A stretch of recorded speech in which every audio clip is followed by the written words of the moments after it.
Very good afternoon dear students. કેમ છો બધા? મસ્ત જ હશો આઈ નો. મિત્રો, લાસ્ટ વિડીયોમાં આપણે તમારું રવિશંકર મહારાજવાળું જે ચેપ્ટર હતું તે પૂર્ણ કર્યું હતું. આજે આપણે તેનું સ્વાધ્યાય જોઈશું. તો ચાલો શરૂ કરીએ. પહેલું છે, તમે શબ્દ સમજૂતી અને રૂઢિપ્રયોગ લખી જશે. મેં કીધું જ હતું એકની નીચે એક લખવાની હતી, બરાબર ને? એકની નીચે એક આવી રીતે પેરેગ્રાફમાં લખવાની નથી. ઓકે, એટલે મુખ સેવક, એની નીચે બિરુદ, એની નીચે નાનપ, એવી રીતે તમારે લખવાનું હતું, અને રૂઢિપ્રયોગ પણ. હવે અભ્યાસમાં પહેલો પ્રશ્ન છે, રવિશંકર વ્યાસને મહારાજનું બિરુદ કોણે આપ્યું? તો લોકોએ આપ્યું હતું. ધીમે ધીમે રાજકીય પ્રવૃત્તિને સ્થાને મહારાજના જીવનમાં શાનો પ્રવેશ થયો? તો લોક પ્રવૃત્તિનો, એટલે કે ખ. રવિશંકર મહારાજને માણસાઈના દીવા કોણે કહ્યા છે? તો ખ. ઝવેરચંદ મેઘાણીએ કહ્યા છે. તો આ વિકલ્પ છે. આ પ્રશ્ન તમારે નોટબુકમાં લખવાનો નથી. હું જે પ્રશ્ન લખવાની સૂચના આપું એ જ પ્રશ્ન તમારી નોટબુકમાં હોવો જોઈએ. મેં હમણાં જ્યારે નોટબુક ચેકિંગ કરી હતી ત્યારે બધાએ બહુ વધારાનું લખેલું હતું. જે મેં નહીં કીધું હતું તે પણ લખેલું હતું. તો ખાસ સૂચના ધ્યાનથી સાંભળો. મને લાગે છે બહુ લખવાનો શોખ છે, પછી મેં બી બહુ બધું લખવા આપીશ. ઓકે મિત્રો, એટલે હું જેટલું કહું છું એ જ પ્રશ્ન તમારે નોટબુકમાં લખવાના રહેશે. ચાલો હવે આગળનો પ્રશ્ન જોઈએ. એક એક વાક્યમાં લખો. આ તમારે નોટબુકમાં લખવાનો છે. બાળપણમાં રવિશંકર મહારાજનો સ્વભાવ કેવો હતો? તો બાળપણમાં રવિશંકર મહારાજ સાહસિક, નીડર, દયાળુ અને પરગજુ હતા. આવી રીતે આખા વાક્યમાં જવાબ લખવાનો છે. પરગજુ એટલે કે બીજાની મદદ કરનારા. મહારાજ કામ કરવાની કઈ ખૂબી ધરાવતા હતા? તો મહારાજ જે કામ પણ હાથમાં લેતા તેમાં પોતાનો આત્મા રેડી દેતા. જોગણ ગામમાં મહારાજે શું જોયું? જોગણ ગામમાં મહારાજે ગરીબાઈ અને ગંદકી જોઈ. મહારાજ મૂક સેવક તરીકે શા માટે જાણીતા છે? તો મહારાજ કશી પણ પ્રસિદ્ધિ વિના મૂંઘા મૂંઘા લોક સેવા કરવી એ મહારાજનો જીવન મંત્ર હતો. તેથી મહારાજ મૂક સેવક તરીકે જાણીતા છે. આ એનો આવી રીતે આખા વાક્યમાં જવાબ તમારે નોટબુકમાં લખવાનો છે. હવે આપણે જોઈશું પ્રશ્ન 3, જે પણ તમારે નોટબુકમાં લખવાનો છે. રવિશંકર વ્યાસને મહારાજનું બિરુદ કેમ મળ્યું? તો રવિશંકર વ્યાસે લોકહિતના અનેક કાર્યો કર્યા. સમાજમાં નિસ્વાર્થ એટલે કોઈ પણ પ્રકારના સ્વાર્થ વગર, કોઈ પણ પ્રકારની અપેક્ષા વગર તેમણે ઘણી બધી પ્રવૃત્તિઓ કરી અને સેવાઓ કરી, લોકોને મદદ કરી. આથી તેમને લોકોના હૃદયમાં સ્થાન મળ્યું, જેથી તેમને મહારાજનું બિરુદ મળ્યું. આ રીતે તમારે જવાબ લખવાનો છે. બીજું છે, ઝવેરચંદ મેઘાણીએ મહારાજને માણસાઈના દીવા કેમ કહ્યા? મહારાજને માણસ અને તેની માણસાઈમાં શ્રદ્ધા હતી. મહારાજે બધાને સુધારી દીધેલા. ચોર હોય કે બહારવટી એટલે ડાકુ હોય, પછી મહારાજ શું કરતા? એ લોકોને મળતા, એમને સમજાવતા અને એમનામાં પરિવર્તન લાવતા. ક્યાં ક્યાં સુધી એમણે લોકોને આવી રીતે બદલ્યા હતા. તેથી ઝવેરચંદ મેઘાણીએ મહારાજને શું કીધું છે? માણસાઈના દીવા, એટલે લોકોના દિલોમાં માણસાઈ પ્રગટાવતા હતા. તેથી એમને માણસાઈના દીવા કહ્યા છે. આ સ્ક્રીન પર છે, એ રીતે તમારે જવાબ લખવાનો રહેશે. મહારાજ કઈ કઈ આપત્તિ સમયે મદદે દોડી જતા? તો મહારાજ ક્યાંક કુદરતી આપત્તિઓ આવે, ક્યાંક નદીમાં પૂર આવેલું હોય, કે ધરતીકંપ થયો હોય, કે દુકાળ પડેલો હોય, કે ચોરી થઈ ગઈ હોય, કોમ વચ્ચે જે ધાર્મિક હુલ્લડો થાય છે તે થયા હોય, તો ત્યાં મહારાજ મદદ કરવા માટે દોડી જતા હતા. આ પ્રશ્ન બી તમારે નોટબુકમાં લખવાનો છે. હવે આપણે સ્વાધ્યાય જોઈએ. સ્વાધ્યાયમાં તમારે પ્રશ્ન 1માં 6 જવાબ લખવાના છે, 7મો જવાબ લખવાનો નથી. તો પહેલું, રવિશંકર મહારાજના બાળપણના કયા સંસ્કારોએ તેમના પર અસર કરી? તો રવિશંકર મહારાજને પિતા પાસેથી જીવનમાં સારી ટેવો કેળવવાનું અને માતા પાસેથી ખૂબ ચાવીને ખાવાની આરોગ્યની ચાવીનું શિક્ષણ એ બાળપણથી જ પામ્યા હતા. દીન દુઃખી પ્રત્યેની, એટલે કે જે લોકો ગરીબ છે, દુઃખી છે, તે લોકો પ્રત્યેની લાગણીવાળું હૈયું, તે લોકો પ્રત્યે તેમને ખૂબ દયા આવતી અને હંમેશા જ તેમને મદદ કરતા. તો આ બધા સંસ્કારોની તેમના પર અસર થઈ છે. મૂક સેવક મહારાજે લોકસેવકના કયા કયા કાર્યો કર્યા?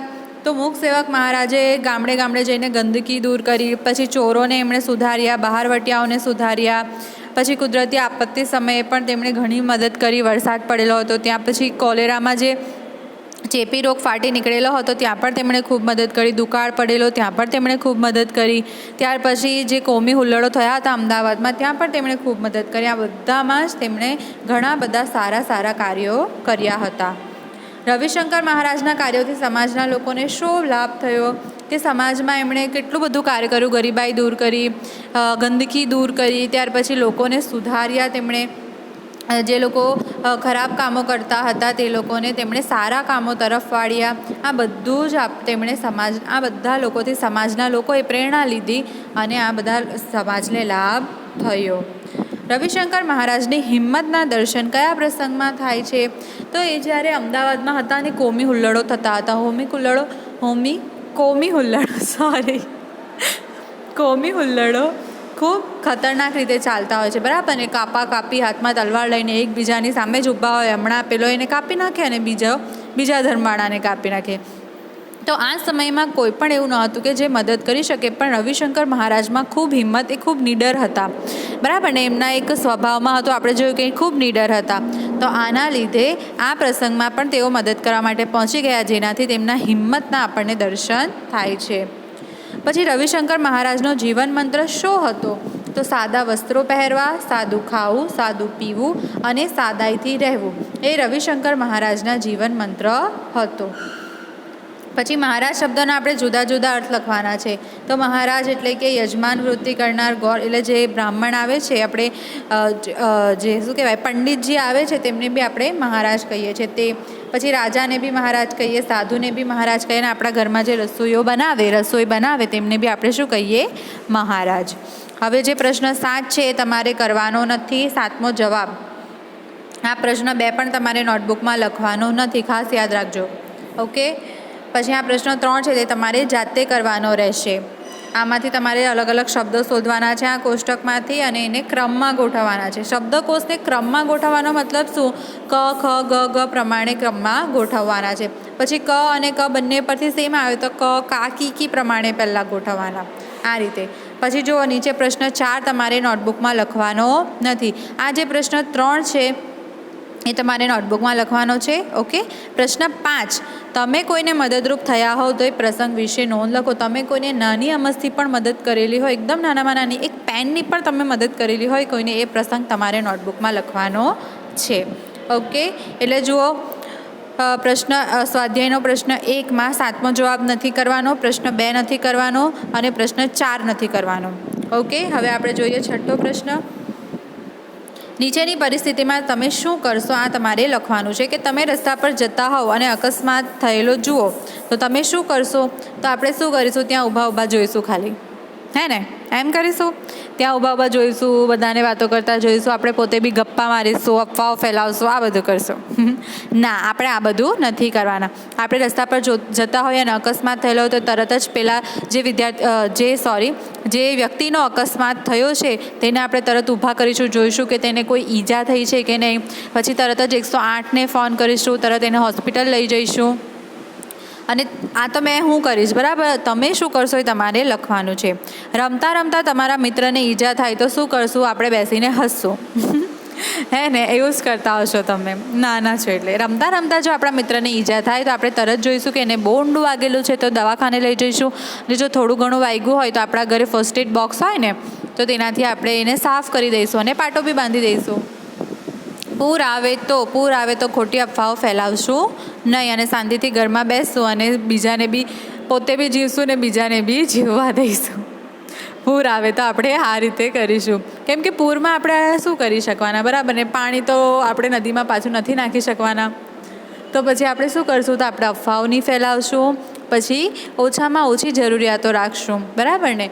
એકદમ લાઇટ બહુ નહીં ચાલુ રાખશું. એમ બી પૂર આવે તો લાઇટ જતી જ રહે. ખાવાનું પણ આપણે સાવચેતીથી ખાઈશું, ધોઈને ખાઈશું, આવી રીતે. તમારી નજર સામે ક્યાંક અચાનક આગ લાગે તો શું કરશું? તો આપણે આગ ઓલવવાનો પ્રયત્ન કરીશું. આ પ્રશ્ન તમારે નોટબુકમાં લખવાનો છે, તમારા શબ્દોમાં. એકદમ ઓનેસ્ટ આન્સર લખવાનો છે, એકદમ કહેવાય વફાદારીથી તમારે આન્સર લખવાનો છે.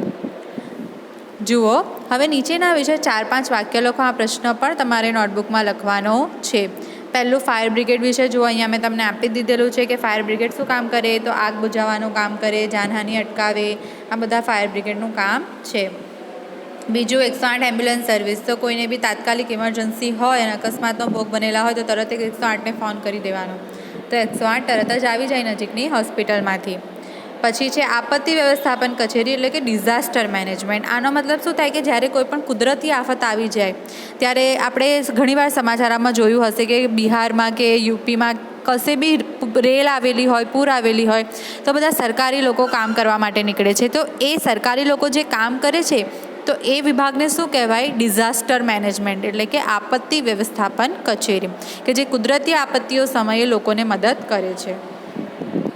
પછી સ્વૈચ્છિક સંસ્થાઓ NGO એટલે નોન ગવર્મેન્ટ ઓર્ગેનાઇઝેશન. એટલે આ સ્વૈચ્છિક સંસ્થાઓ સરકારી હોતી નથી. ઓકે, નોન ગવર્મેન્ટ ઓર્ગેનાઇઝેશન કે બધા કેવા કાર્યો કરે છે? સેવાના કાર્યો, વિધવાઓને રાખે, પછી નાની નાની બાળિકા હોય રસ્તામાં જે બધા ફરતા હોય તેમને ભણાવે, મોટા કરે, આવી બધી સંસ્થાઓ. પછી ગરીબ લોકો હોય તેમની મદદ કરે, ખાવા પીવાનું બધે વહેંચે. પક્ષીઓ માટેના બી NGO હોય છે. તો આ બધું કાર્ય કોણ કરે છે? NGO. પછી આવે છે ડૉક્ટર વિશે તો તમને ખબર જ છે કે જે આપણને સારા કરી દે આપણે બીમાર હોઈએ તો એ ડૉક્ટર. તો આ રીતે જે રીતે મેં બતાવેલું છે એ રીતે તમારે લખવાનું રહેશે. હવે આપણે જોઈશું શબ્દ સમૂહ, જેના જવાબ મેં તમને આપી દીધેલા છે. આ રીતે લખજો તમે. નદી કિનારે પાસેની બખોલો એટલે કે કોતર.